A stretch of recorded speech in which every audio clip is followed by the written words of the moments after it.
Today I'm going to show you how to make this Bleached Ruscus. I've been trying to figure out what this white foliage is for ages after seeing lots of pictures on it on Instagram, and finally discovered that it's actually a dried ruscus which has been bleached white, and it sort of has slightly yellowy tinges to it. So that's what the finished one is going to look like. And so to begin, we're just going to take our veining board and rub a little bit of vegetable fat onto the long vein. And then I've got some pre-cut 26 gauge wire here, and I've cut each length into about 5 pieces. I'm just going to grab some of my flour paste.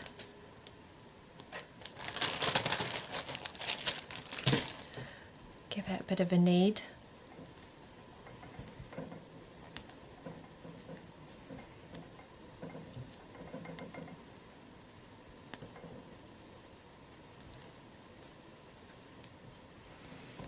Then I'm going to roll out the flour paste along the vein.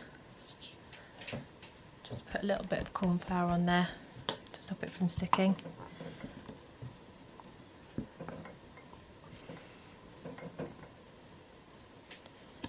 And I want to go pretty thin with this. So what's nice about the bleached ruscus is that they have slightly translucent leaves, sorry. So I'll turn that over. And I've just got a small leaf cutter here. This one isn't actually a ruscus cutter. I think it's a lily leaf cutter, but I find it quite useful for cutting out ruscus. And I'm going to do them all in this small size, but it depends on how big you want your leaves to be. I want this to be quite delicate, so I'm just going to cut them all out in this size. And when you come to thin them, you will find that they will slightly go their own little shape and size, so you'll get a bit of variation. So I put the rest of the paste back in the bag.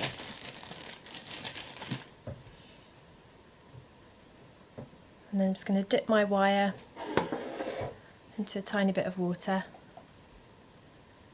and insert it into the vein about halfway. Give it a pinch at the end to secure it.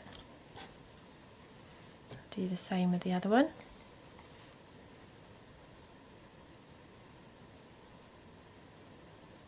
Give it a pinch. And then I'm going to get my cell pad, transfer the leaves onto the cell pad.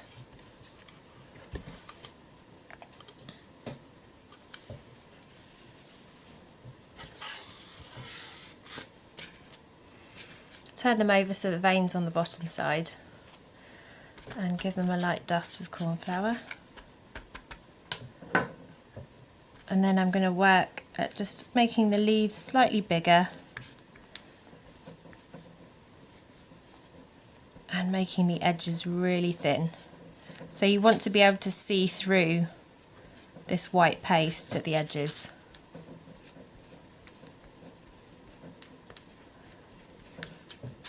And if you find that there's slight irregularities in the shape, I want you to just go with that. You'll find that the dried ruscus does tend to have quite a sort of rustic shape to the outside. Sort of allows for natural breakages and things.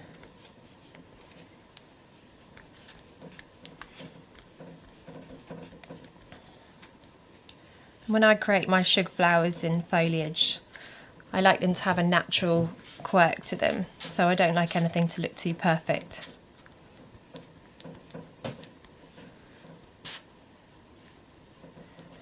And you want to have quite a pointed end to these. So if you find that it's starting to get a bit rounded like this one is, once you've finished thinning it, you can just use some scissors just to sharpen the end.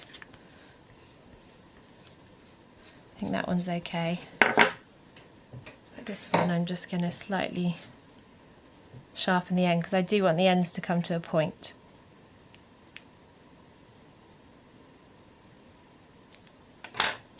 Okay. Just going to have another go over them. Make Make sure they're really, really thin.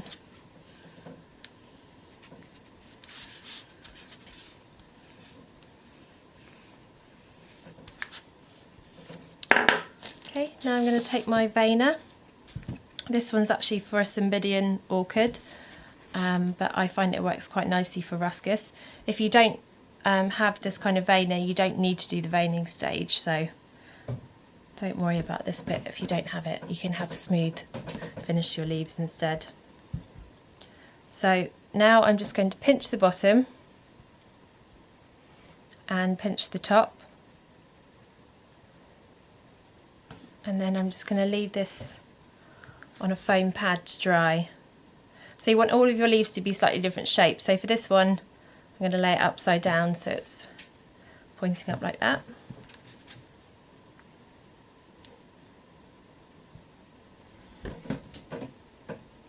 And with the second leaf, I'm going to do the same, pinch at the bottom, a pinch at the top. And then I'm going to bend this one slightly to the left. Just kind of give it a little bit of a curl there. And then just lay it down to dry. So if you want to make a length like this, then you'll need to repeat this until you get about 18 leaves. So I'm going to leave these to dry. So I would give them at least half a day. Or if you prefer to be on the safe side, leave them overnight to dry before assembling. So my leaves have now dried overnight and I'm ready to assemble them. So I've just pre-taped the very top of the wire closest to the actual leaf with a little bit of white florist tape, and I'm using a half width here. So all of the leaves have been taped just at the ends. And I'm going to start off with my smaller leaves. I've sort of lined them up in a rough sizing order, so I've got the smaller ones here. And I'm just going to start at the end and have the ones at the end generally are a bit closer together. And you just want a tiny bit of stem sticking out when you attach it.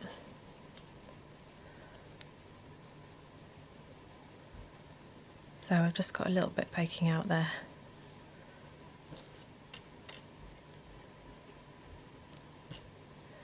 Take another small one. And you're just alternating each side as you tape them on. So once I've done the first 3 leaves, I'm then going to add in a 22 gauge wire just to give it a bit more strength. It means that when you come to assemble it on your cake, you've got a bit more sort of strength in order to bend it into the shape that you want.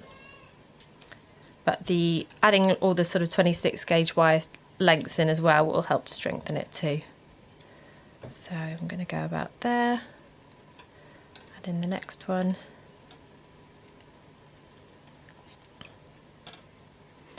And keep alternating each side as you go down.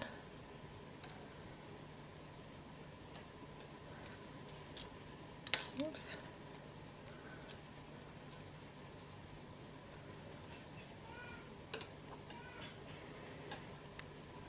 And I'm going to carry on like this for the whole length. I've got about 18 leaves here to add on.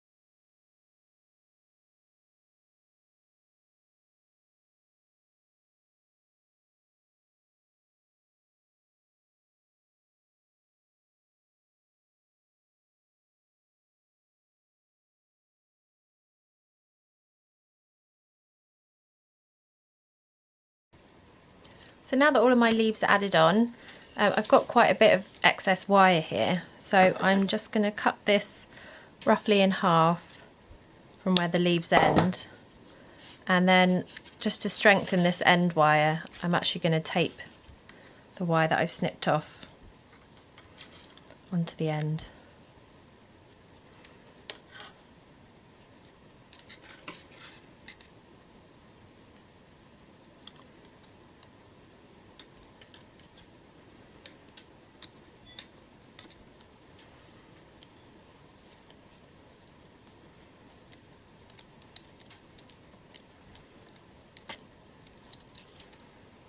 and just trim the end. So I'm now going to dust lightly with a bit of sort of cream and beige, and the Bleached Ruscus often has a slightly yellowed tinge to it, so I've got a bit of beige and a bit of cream here, which are these ones. This is a rainbow dust cream colour, and this one is a Squire's Kitchen soft beige. So you just want to catch little bits here and there just to give it a slightly tinged look to it. So I'm going to start with the leaves first, just adding little bits here and there. And you're not going all over the leaves, it's just catching bits here and there.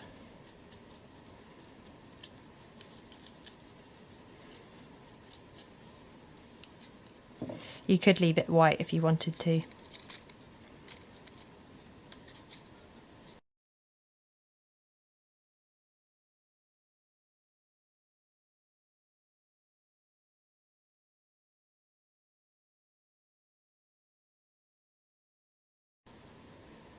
So now that I've dusted all of the leaves a little bit, I'm now going to dust the stem.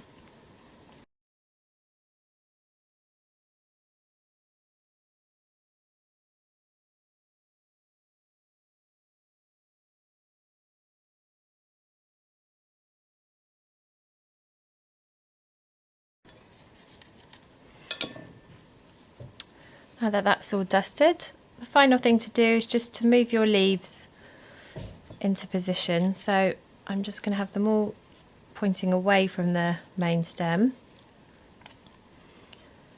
and I'm going to add a little bit of a curl to the end of mine, but you could obviously have a play with this once it's actually on the cake, but I'm just going to add a bit of a curve to give a bit of movement,